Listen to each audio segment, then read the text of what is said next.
Assalamualaikum warahmatullahi wabarakatuh. Perkenalkan, nama saya Sarah Triana Wulandaru. Saya akan menyampaikan hasil rangkuman saya, yaitu tentang strategi pengambilan sampel dan pengawetannya, analisis air dan air limbah.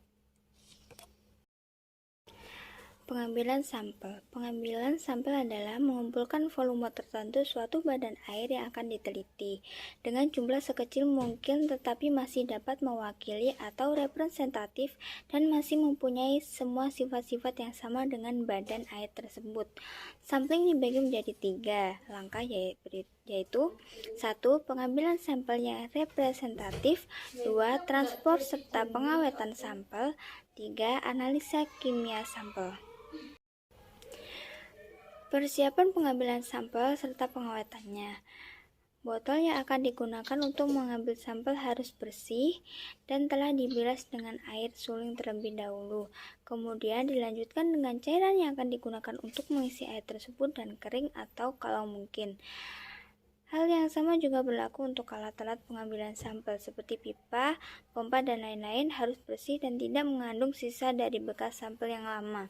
Khususnya tumbuhnya jamur dan lumut harus dicegah. Kontaminasi dari logam atau alat pengambilan sampel yang dapat larut dalam sampel harus dicegah. Besi, kuningan, perunggu dapat larut dalam air yang bersifat asam atau basa, sedangkan bahan plastik dan karet dapat larut dalam air. Buangan industri yang mengandung pelarut organis atau minyak dan bensin. Sampel dapat diambil secara terpisah dengan menggunakan ember, botol plastik atau kaca atau terbuka dan diperberat, misalnya dengan cincin timah hitam pada lehernya yang diikat dengan tali kemudian dimasukkan ke dalam sungai, saluran, sumur, dan sebagainya. Mengambil sampel pada kedalaman tertentu. Disediakan botol tutup yang dapat membuka bila sampai pada kedalaman yang dikehendaki. 2. Cara lain adalah dengan menggunakan sejenis pompa yang menghisap. Automatic sampler. Alat khusus untuk pengambilan sampel secara berturut-turut terdiri dari pipa penghisap. Kedalaman titik pengambilan sampel terbatas sekitar 5 meter di bawah alat tersebut. Pompa, jam untuk mengendalikan frekuensi pengambilan sampel. Alat untuk membagi sampel ke botol-botol untuk sampel campuran. Kotak isometris termis yang berisi botol-botol sampel campuran dengan pendinginan oleh es biasa atau es kering, supaya pengawetan sampel dapat dilakukan paling lama 1 hari sebelum dibawa ke laboratorium. Sampel sebaiknya mengisi botol pengambilan hingga penuh dan botol tersebut harus ditutup dengan baik untuk menghindari kontak udara. Salah satu pengawetan sampel yang umum adalah suasana dingin. Sampel diangkut dalam kotak isotermis yang mengandung es biasa atau es kering, lalu disimpan di kulkas atau di freezer. Gangguan-gangguan yang dapat timbul selama penyimpanan dan pengangkutan sampel. Gas seperti O2 dan CO2 dapat menyerap air sampel atau dapat lenyap dari air sampel ke udara. Zat tersuspensi dan kolodial dapat membentuk vlog-vlog sendiri dan mengendap sehingga terdapat sampel menjadi berbeda dengan keadaan asli. Paling sedikit, lumpur tersebut harus dijadikan suspensi lagi secara merata sebelum analisa dengan mengocok botol simpanan. Zat dan cairan yang ringan, lumpur, lemak, minyak, dan seterusnya dapat mengapung pada permukaan. Beberapa zat terlarut sehingga berubah menjadi senyawa lain. Beberapa zat terlarut dapat beraksi, misalnya Ca2+ dan CO32- dapat menjadi CaCO3 yang mengendap. Hal tersebut terjadi bila pH berubah, misalnya karena kadar CO2 tidak konstan atau karena pertumbuhan ganggang. Strategi pengambilan sampel dan pengawetannya. Kontaminasi analit. Kontaminasi dan kehilangan dalam analisis air. Kontaminasi didefinisikan sebagai masuknya senyawa yang tidak diinginkan ke dalam sampel selama proses perlakuan awal sampel dan selama analisis. Sumber-sumber kontaminasi pada sampel dapat berasal dari atmosfer, operator, peralatan, air, dan reagen. Kontaminasi dari atmosfer, terutama berasal dari partikulat trace elements pada permukaan tanah dan material tersuspensi dalam atmosfer. Cara paling sederhana untuk menghilangkan kontaminasi atmosfer pada sampel adalah dengan menutup larutan sampel selama proses preparasi dan analisis. Kontaminasi oleh operator.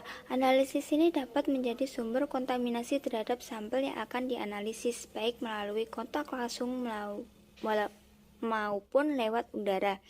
Na dan Cl dapat berpindah ke sampel melalui pernapasan operator. Asap debu dan rokok menjadi sumber kontaminasi logam. Benda lotion, parfum, termasuk pelembab dan sepatu operator dan lain-lain dapat menjadi sumber kontaminasi. Kulit manusia dilaporkan mengandung logam meskipun dapat dalam konsentrasi sangat rendah. Kontaminasi dari peralatan gelas. Gelas dalam kimia analisis berarti gelas borosikilat seperti pirek kecuali jika disebutkan secara khusus. Kontaminasi sampel dari gelas biasanya disebabkan oleh penyerahan atau pelarutan wadah oleh larutan. Pirek tahan terhadap asam lemah dan basa lemah, tapi kurang tahan terhadap asam kuat. Untuk analisis Si, B, Al, Na, dan K sebaiknya tidak menggunakan botol pirek. Gelas jenis HSG atau High Silica Glass lebih tahan terhadap serangan larutan dan panas sampai 900 derajat Celcius. Peralatan preparasi lain yang sering digunakan dan mempunyai kemungkinan kontaminasi logam lebih rendah adalah fuse silika quartz,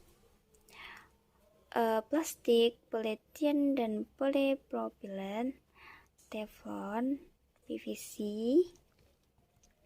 karet, dan kertas saring. Selanjutnya adalah kontaminasi dari air. Karena air digunakan dalam jumlah yang sangat besar dibanding reaksi yang rasio 100 kali, maka perlu diberikan perhatian khusus terhadap kemurnian air yang digunakan khususnya pada analisis trace. Untuk mengurangi kontaminasi logam dalam air perlu dilewatkan dulu ke dalam kolom resin penukar ion atau minimal dilakukan 2 kali destilasi. Strategi pengambilan sampel dan pengawasannya. Kontaminasi dari reagen dapat dikelompokkan menjadi kontaminasi dari air asam mineral dan amonia, padatan inorganik, reagen organik, solvent organik. Asam mineral dan amonia. Asam mineral, kebanyakan asam mineral mengandung sejumlah tertentu logam-logam. Extra pure acid mengandung logam dalam level yang sangat rendah. Umumnya reagen dengan kualitas ini mempunyai harga yang cukup mahal. Ultra pure secara umum mengandung konsentrasi logam cukup rendah, tetapi kandungan beberapa elemen bervariasi dari satu produk ke produk lain. Analytical reagent grade acid biasanya mengandung logam-logam sesuai dengan yang tercantum dalam tabel.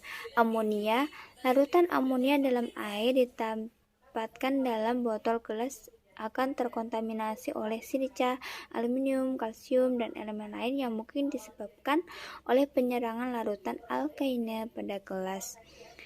Analytical reagent amonia dapat mengandung logam berat dengan konsentrasi cukup rendah yaitu Zn lebih kecil daripada 0,005 ppm, Pb sama dengan 0,003 ppm, Cu sama dengan 0,005 ppm sampai 0,2 ppm. Hal ini kemungkinan disebabkan oleh absorpsi logam tersebut oleh gelas.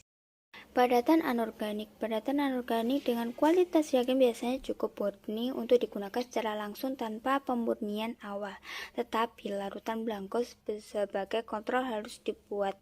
Tanah hitam Pb merupakan logam yang penting. Kandungan logam ini biasanya terdapat dalam padatan KCl, NaCl, NH4O3, dan KNO3. Analytical reagen berkisar 0,1 sampai 0,3 ppm. Pemurnian biasanya dengan cara kristalisasi atau filtralisasi. Reagen organik atau pankreat biasanya mengandung logam yang terikat secara koordinasi.